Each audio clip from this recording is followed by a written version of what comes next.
শিল্প। চপ কোন কালের শিল্প ছিল আমার জানা নেই, কিন্তু চপ ভাজাকে যদি কেউ শিল্প মনে করে তাহলে সেই রাজ্যের উন্নতি কিভাবে স্থবির হয়ে যাবে সেটা ভালো করেই বোঝা যাচ্ছে। প্রতিনিধি দেব থাকার জন্যই এই ব্যবস্থা শুধুমাত্র ঘাটালের জন্য 500 কোটি। দেখুন, এই ঘাটাল মাস্টার প্ল্যান নিয়ে একাধিকবার বিভিন্ন বিতর্কের মুখে পড়তে হয়েছে বা বিভিন্ন সমালোচনার মুখে পড়তে হয়েছে।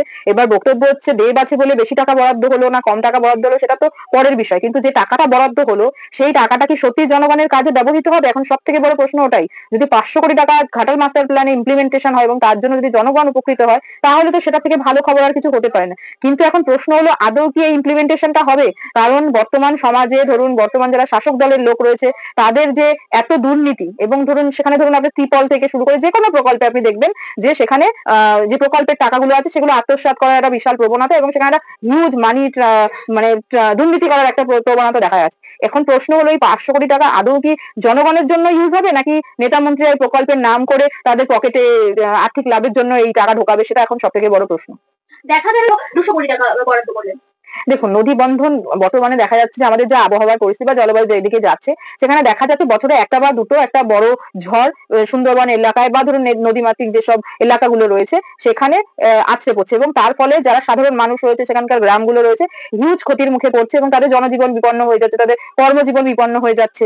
সেক্ষেত্রে নদী বাঁধ যদি সঠিকভাবে না বাঁধা হয় এবং ধরুন সেই প্রোটেকশন যদি না দেওয়া হয় জনগণের জন্য তাহলে কিন্তু দেখা যাবে যে এই ক্ষতির পরিমাণ আরো বাড়বে এবং তার ফলে জনগণ সব থেকে বড় সমস্যার মুখে পড়বে। এই নদী বাঁধ যে প্রকল্পের কথা উনি বলেছেন সেটাতে বোধহয় আরো আর্থিক সহায়তা দিয়ে এবং মানুষের জন্য যদি জনগণের কাছে সত্যিই যদি সেই প্রকল্পের টাকা পৌঁছে দেওয়া যায় এবং নদী বাঁধ সঠিকভাবে করা সম্ভব হয় সেইটা যাতে ইমপ্লিমেন্টেশন, বিশেষ করে প্রকল্প তো করা শুধু নয়, প্রকল্পের ইমপ্লিমেন্টেশন যেন ঠিকভাবে হয় সেটা বোধহয় দেখা বেশি জরুরি। না হলে বর্তমানে দেখা গেল 200 কোটি টাকার প্রকল্প হলো, সেখানে হয়তো 20 কোটি টাকা ইউজ হলো, বাকি টাকা হয়তো কোনো নেতামন্ত্রী আত্মসাৎ করে নিল। সেক্ষেত্রে কিন্তু নদী বাঁধ বা যেটা প্রকল্প যেটা উদ্দেশ্য নিয়ে করা হয়েছে সেই উদ্দেশ্য কিন্তু আর কার্যকর হবে না এবং তার ফলে যে ওয়ার্ড সাফারার যারা হয়ে থাকবে সেটা হচ্ছে সাধারণ গ্রামবাসী এবং সাধারণ জনগণ। সেই বিষয়ে শিক্ষা প্রদান করতে পারবে।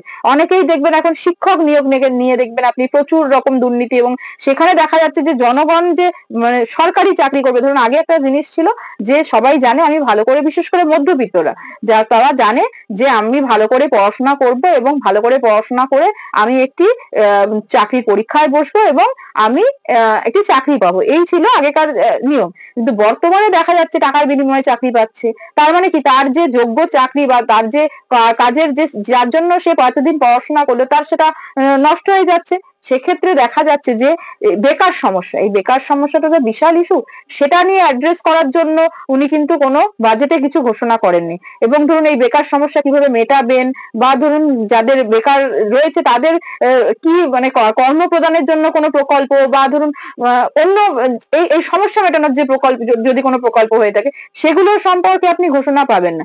রাদার উনি বলছেন চপ শিল্প। চপ কোন কালের শিল্প ছিল আমার জানা নেই, কিন্তু চপ ভাজাকে যদি কেউ শিল্প মনে করে তাহলে সেই রাজ্যের উন্নতি কিভাবে স্থবির হয়ে যাবে সেটা ভালো করেই বোঝা যাচ্ছে। তাহলে কি রাজ্যের শিক্ষিত যুবক যুবতীদের ভবিষ্যৎ অন্ধকার? একদমই ভবিষ্যৎ অন্ধকার শুধুমাত্র নয়, তাদের জীবনে ধরুন আজকে কি অন্ধকারটা নামিয়ে আনছে যে যারা ধরুন এই যে ধরুন এই শিক্ষক নিয়োগের মামলার কথাই আপনাকে বলি, সেখানে তো কিছু যোগ্য চাকরি প্রার্থীও আছে, তাদের কি দোষ? তাদের তো কোনো দোষ নেই। কাদের দোষের জন্য তারা এই শাস্তি পাবে? আজকে যদি ধরুন তার চাকরিটা চলে যায় কার জন্য যাবে? সেটা তো এই যে গভর্নমেন্ট এত ইলিগালিটিস এর মধ্যে যুক্ত ছিল এবং এই রকম ভাবে যুক্ত ছিল, কোর্ট তো আর আপনার আমার মুখ দেখে কোনো রায় দেবে না। কোর্ট তো দেখবে ডকুমেন্টস, কোর্ট যখন দেখবে এত ইলিগালিটিস হয়েছে কোর্ট কি করে সেটাকে সাস্টেন করতে পারবে। এবং সব থেকে বড় কথা যে এই যে যারা ধরুন চাকরি পেয়েছে, ধরুন যারা চাকরি পায়নি বেকার সমস্যাটা তাকে রয়েইছে এবং ধরো যারা চাকরি পেয়েছে তাদের যোগ্যতা দিয়ে তারাও অনিশ্চয়তার মধ্যে পড়ে গেছে, তারাও একটা অন্ধকারের মধ্যে ডুবে গেছে।